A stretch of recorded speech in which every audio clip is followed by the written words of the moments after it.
There are so many pieces of the running jigsaw puzzle that contribute to us becoming better runners over time, and in particular, faster runners. But one of the main elements is consistent training. This is by far the most important element to progressing as a runner. So today I wanted to share some tips with you that have helped me become consistent over the years and that can hopefully help you too. Now, I love to sit here and record training tip videos, best workouts, all of that sort of stuff. It's great to share that with you. But one of the things I tend to say a lot at the start of these videos is, as a quick buy point, consistency. Consistency is key. Consistency is what's going to get you places. And I kind of say it because I feel like I have to, but I feel like you guys already know that it's key. But actually, do you really know how key it is? And I think for some of us, we can often find at the end of the year, when we look back at our training, it's a little bit of a roller coaster. It's a little bit of a yo-yo journey. And so consistency becomes in the form of not just getting injured, but overtraining, life stresses, and all of that sort of stuff. So today I want to share with you guys some bits and pieces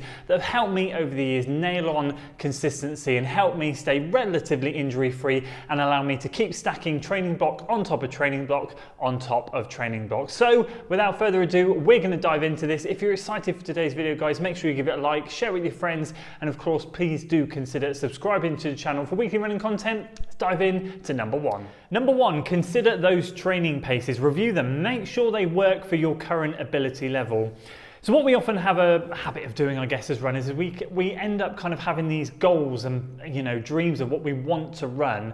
And in order to get there, obviously, we need to get faster. So what we tend to sometimes do, and hey, look, I'm guilty of this, I've done it in the past plenty of times, is train a bit too fast, because we think, well, if we get used to that pace quicker, then we're going to get used to the next pace quicker and we're going to get there a little bit quicker. And it just doesn't work like that, because what ends up happening is burnout, overuse injury, and just massive fatigue that is just unnecessarily going to impact all of your training. You might get halfway through a training block and then absolutely just crumble and burn in the second half and it be a disaster. What I'm talking about a lot at the moment in my current training series is stacking up 8 out of 10 training weeks, week in, week out. They don't have to be the perfect week. They certainly don't have to be a particularly bad week. But if we can continue to stack those 8 out of 10 weeks on top of each other, that's great. And with that comes training at sensible paces, training at the right pace. I know that I'd love to bring my marathon time down a lot. But if I was to go, right, I now want to go from a 2:40 marathon to a sub 2:30, I think I can do it with the right training. Realistically, I might be able to achieve it, chances are slim, but it would be better done over 2 or 3 training blocks. Break that down, 2:37 next time, 2:33 next time, 2:29 the time after.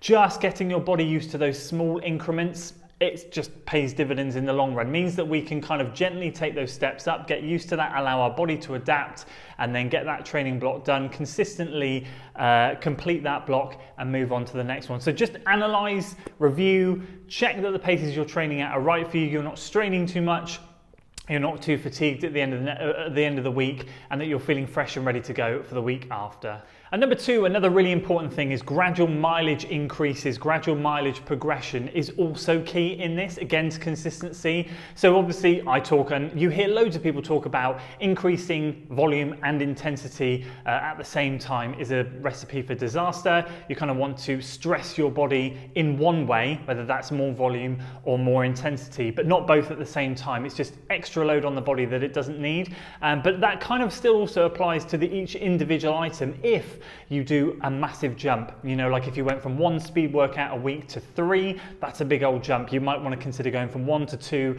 let your body get used to that, and then go to 3. Similarly, if you're training at 30, 40 miles a week and you want to go to 70 or 80, that's a bit of a big jump. Try 45, 50, 55, 60. Allow your body to get used to these steps. So yeah, increasing mileage is something that I've done over the years. I will say I'm quite proud of it. I've done it very slowly, gradually. I've kind of increased sort of 5-10 miles per year, pretty much. So I've gone from like 30, 35 miles in my first year up to now when I'm marathon training in particular, sort of 60, 65, 70 miles. But I've done that over a period of 8 years. I've not kind of rushed that process. And what it's allowed my body to do is just kind of really know what's coming. Know that every week I'm just going to be doing roughly the same amount of intensity and the same amount of volume. And then over time, when I do step it up that tiny bit, it's really not that much of a big deal. And again, that allows us to complete those training blocks and be consistent. So beware of those big jumps. Don't get sucked into the higher mileage trap. Yes, high mileage is great. great. It benefits us, most of us, a lot, and I would love to be running much bigger volume than I am, but I appreciate there are steps that I need to do to get there, and being patient with that is really, really key. Tip number 3, keep on top of strength and conditioning and mobility work. This is the thing that I want to talk about the least because I'm the least confident in talking about it. It's only something I've really undertaken in the last, not even really been a year yet, but it's made possibly one of the biggest differences to my running in general. Not just my performance, but the way I hold myself, my posture, and my performance throughout the race. You know, now losing stitches, used to get stitches all the time because of diaphragm used to crunch up because I used to hunch over. Breathing's a heck of a lot better, posture's better, cadence is now getting quicker, hips are more forward.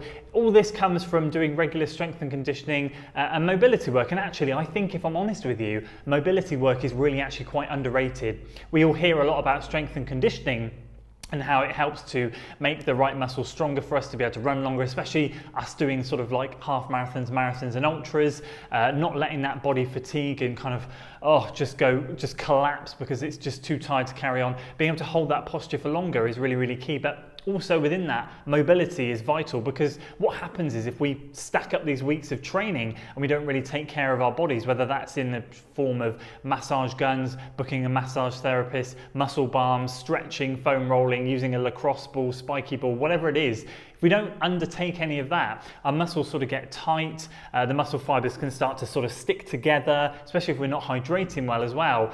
And we go out for that next run, our muscle fibers aren't going to be moving in their sheaths quite as well, some are stuck together, that's where knots happen.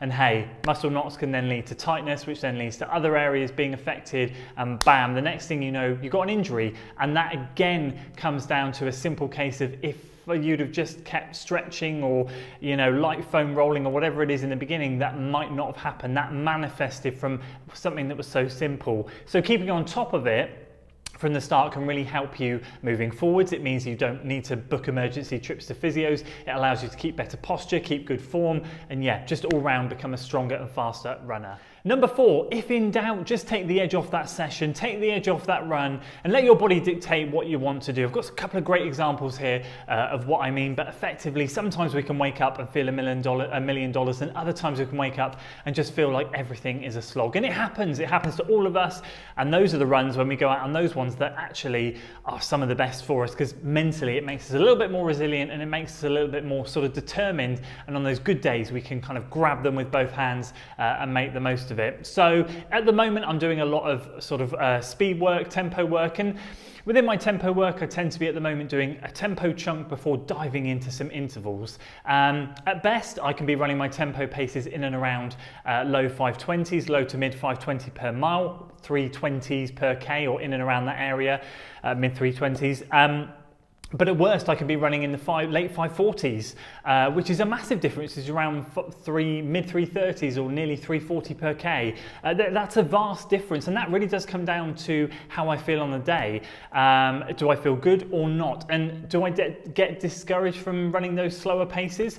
Yeah, absolutely. I'm sure a lot of us do, and if we'd be lying if we said we wouldn't. But at the same time, being discouraged and understanding why it is like that are two very different things. You're allowed to be discouraged, but if you understand why and you appreciate that actually it's just because it's fatigue, and the next time you go out it's probably not going to be like that, is okay, because actually just put the effort in. That effort you put into run 520s one week might be the same that you put in 540s the next, and that can be to a whole host of external factors, life, weather, illness, whatever it might be.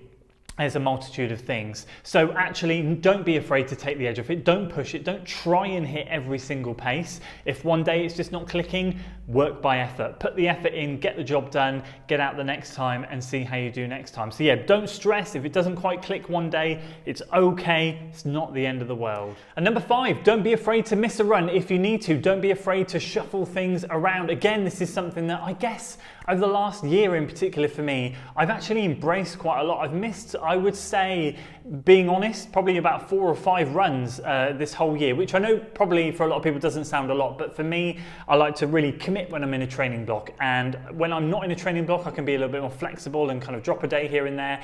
But when I'm in a training block, I really do my best to be consistent and to stick to the plan and to be as structured as possible. But I've really tried to make a point this year of understanding, just like we've talked about, listening to the body. If I don't feel quite right, if something is a bit tight, then actually would a day of mobility mobility work and strength and conditioning be a bit better for me than to try and force out a run that really isn't going to go well and might potentially get me injured anyway. I know in my marathon training block earlier in the year there was a couple of runs that I missed. I know that in that training block I missed a particular workout that was quite a big one, and I also had to move my long run to a Friday to have a Saturday and a Sunday off to let a bit of a tight calf, I think it was, just calm down and just have a couple of days off running, and that was in my taper period. So that was really kind of like senses were heightened and I really wanted to nail everything so that everything was perfect. But actually it worked out fine and I ran really well and ran a PB. Similarly in this 10K block, I've missed a workout, I've missed 3 runs I think, and I've shuffled things around, and that is just part and parcel of it. I've learned to accept that actually on some days, if you haven't got much sleep the night before, if you are feeling a bit under the weather, if something is a bit tight or whatever, maybe the better option is not to push through it. We're not elite athletes, or most of us that are watching this are not elite athletes. Therefore, what's better for our long-term health? Should we just back off a bit?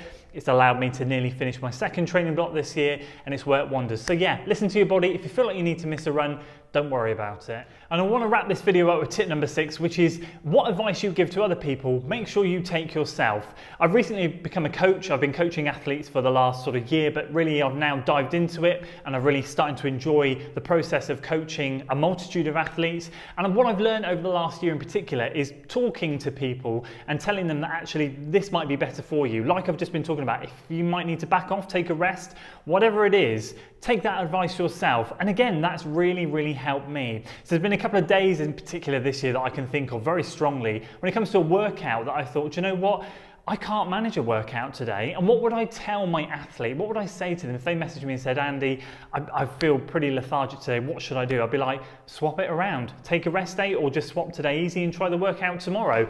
Just roll with what your body feels like. I've done that now this year as well. In the past, I definitely would never have done that, and I would have pushed through and I would have been a fatigue warrior and probably said to myself, I was going to make you more mentally stronger, and yet it does when you work through that fatigue in marathon training, but actually there's that kind of line that you don't really want to cross, especially if you do feel like you're on the brink of maybe a bit of an injury, if something's a bit tight. If you do want to kind of shuffle things around, what would you tell other people? Would you say, do you know what, for your long-term running health, just back off today, back off for a couple of days, let that thing settle down, get a bit more sleep, whatever it is, eat a bit more, and then go again. So take advice that you would give to other people, get your sensible hat on, it makes the world a difference. Again, this video is all about consistency, stacking week on week on week, and that's what you've got to get into the mentality of. So I really hope that helps you. It's something that for me that I've learned over the years is really important, just not yo-yoing in terms of mileage massively. Yep, we're going to miss a run here or there, as we've just talked about, that's fine, but having weeks off, or having weeks where you run 5 times and then 2 times and then 6 times and then 1 time, that's not ideal, and that's not going to be the best practice for progressing as a runner. If you are like myself and have a little bit of grit between the teeth and you do want to progress as a runner, then consider what's best for that consistent weekly mileage. That's the goal at the end of it. And when I get to the end of December 31st this year, I want to be able to look back and go, do you know what? I had a really consistent year. Some of the weeks were very bang average. Some of them were quite poor. Some of them were great. But overall, I ticked off week after week after week. And if you can get that mentality, I promise you it's going to make you such a better and faster runner all round. That's it for today, guys. I hope you enjoyed the video. If you did, please do consider giving it a like, share it with your friends, and of course, please do consider subscribing to the channel for weekly running content, and I'll see you on the next one. Until then.